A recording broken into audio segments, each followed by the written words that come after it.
Now it says here in this good book that we ought to look at the greatness within our fellow man and must get over the delusions in the false potential he may have. For example, in this one passage right here, it says, "I'm vengeance."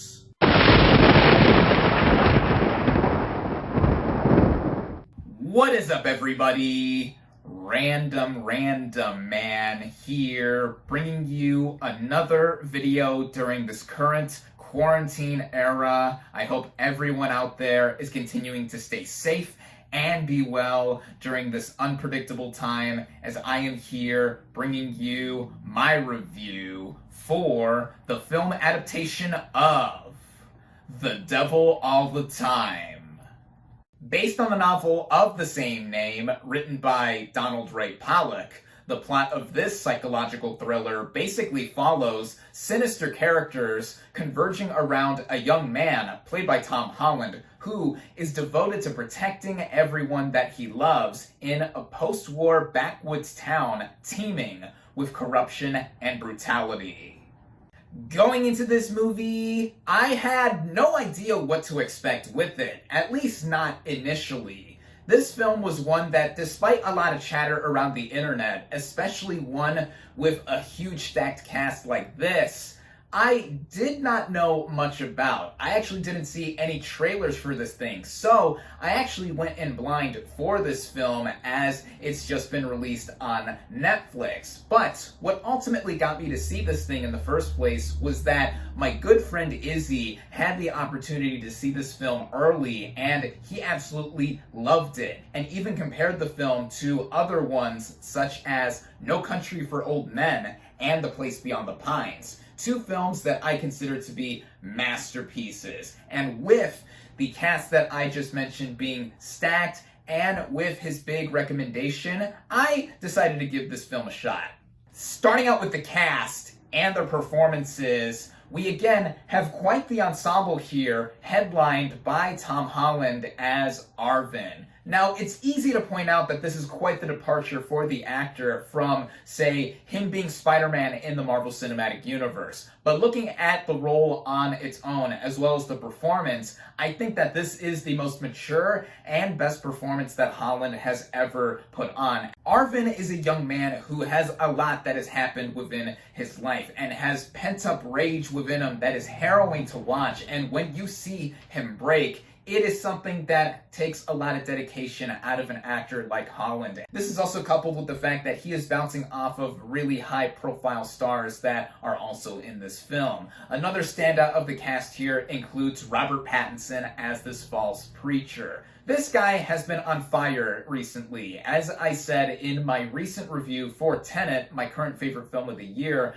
where there he was instantly the most interesting character of that production. And in this movie, he has quite the supporting role where he plays a false preacher that comes into town within the second act. And he does something quite different, not just with the accent in how he is inflecting it, but also just his voice in general, having that southern twang, and also the all-around griminess, and any trait that one would associate as the opposite of one a preacher having. The best scene of this film, in my opinion, which instantly sticks out in my mind whenever I think about it now, is the confrontation between Holland and Pattinson's characters. You'll know it when you see it. I don't want to give it away, but it shows acting from these two at the utmost top tier level. There are other people here, of course, that I have to give worthy mention to, and it starts out with the couple that is played by Bill Skarsgård and Haley Bennett. They play the mother and father of Holland's Arvin character. There are actually multiple couples in this film, such as the one played by Mia Wasikowska and Harry Melling, aka Dudley Dursley from the Harry Potter movies. It's nice that I was able to recognize him, and I was right that it was him in the cast. This couple have a daughter who is eventually played by Eliza Scanlon, and she has quite a bit of screen time with Holland's character. There's also the couple played by Riley Keough and Jason Clarke, who turn out to be serial killers and eventually intertwine paths with quite a few other characters. Sebastian Stan plays the corrupt cop brother of Keogh's character, who is oblivious to all of what is going on with his sister and her husband. Basically, I think everyone within this ensemble turns in a set of fitting performances for what the movie is setting up and executing. And going into that within the writing, this film is co-written and directed by Antonio Campos. And what he is doing with a story like this is making one that is ultimately a multi-generational tale, because it begins at the end of World War II in 1945 with Bill Skarsgård's character, who eventually marries the one played by Haley Bennett, and they have a son eventually played by Tom Holland. And all the while, we are introduced to the other characters that I have mentioned within the cast. To put it simply, this is a group of characters that aren't the most morally righteous in the world. Some of them are just straight up morally reprehensible, but that instantly sets off the tone of how this movie is very morose and meticulous in the way it progresses within the pacing. As I mentioned with the first act, giving us an idea of who some of these people are, and eventually with some of them growing up in this town called Knockemstiff, Ohio, which is quite an interesting name. I mean, seriously, between that and Intercourse, Pennsylvania, those two have to top a list of some sort as being some of the most bizarre names for any towns or cities here in the United States. But anyway, with how that is set up and put into play, it is something that did remind me of The Place Beyond the Pines, with how it is sprawling over the course of several years or decades in this case. And even with the No Country for Old Men comparison that my friend Izzy also brought up, in tone, that is something that is so in tune with it as well. It is a very cold and bleak looking place that we see these characters put into, and it's only manifested by how their actions are put on display and eventually affect each other. This also goes into how it feels to watch this film, or at least how I experienced it, because like some of the brutal acts that are carried out in this film, you wished you hadn't watched it, but at the same time, there's also the fascination in how twisted these characters are in the inner workings of their minds. Some criticism has been parlayed at this film's expense for being too brutal or just too graphic with what it is going for in its violence and what these characters do,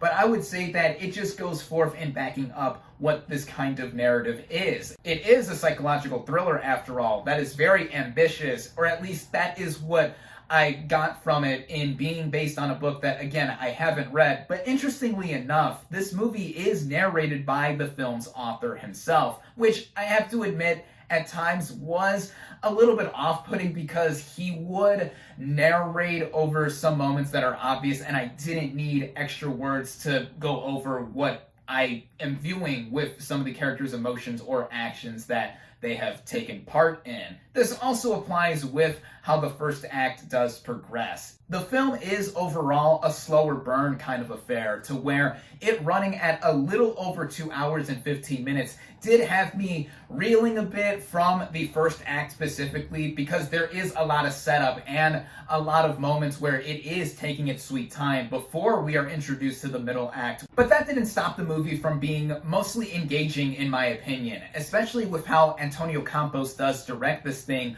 with a stringent frigidness that I think that similar thrillers like this one will get some people to gravitate towards it, in how, yeah, it is an uncompromising kind of look at how characters were living during these times, and also just who they are in their very core souls, or lack of one, if I might add, with some of them being evil, as I said. Hello, the devil all the time implying that. Just like with the directing, I think the film is skillfully handled on a technical front, from the way it looks, sounds, and even how I think the overall atmosphere is parlayed, which does go into how it looks and sounds, with the cinematography being very grimy in some areas, but also rough to the point where it fits the movie in portraying the eras that it is showing, from the mid-1940s all the way until the mid-1960s, around Vietnam War time. And even the score, in it adding some of the tension to the narrative and just how it just went with the style overall, I was pretty into. It did give me a sense of food for thought at what is going on with the characters and what they have done, or even just this world that the movie set up. And again, having not read the book, but being mostly engaged with the narrative overall, this is something that I would compare favorably to the likes of No Country for Old Men and The Place Beyond the Pines. Do I think this film is as good as either one of them? I don't think so. It doesn't quite reach that level for me, but it is a film that I do think is worth watching for the performances or for anyone looking for their psychological thriller fix with a period piece edge and all-around feeling to it. It's something I definitely recommend. My final verdict for The Devil All the Time is 4 out of 5 stars.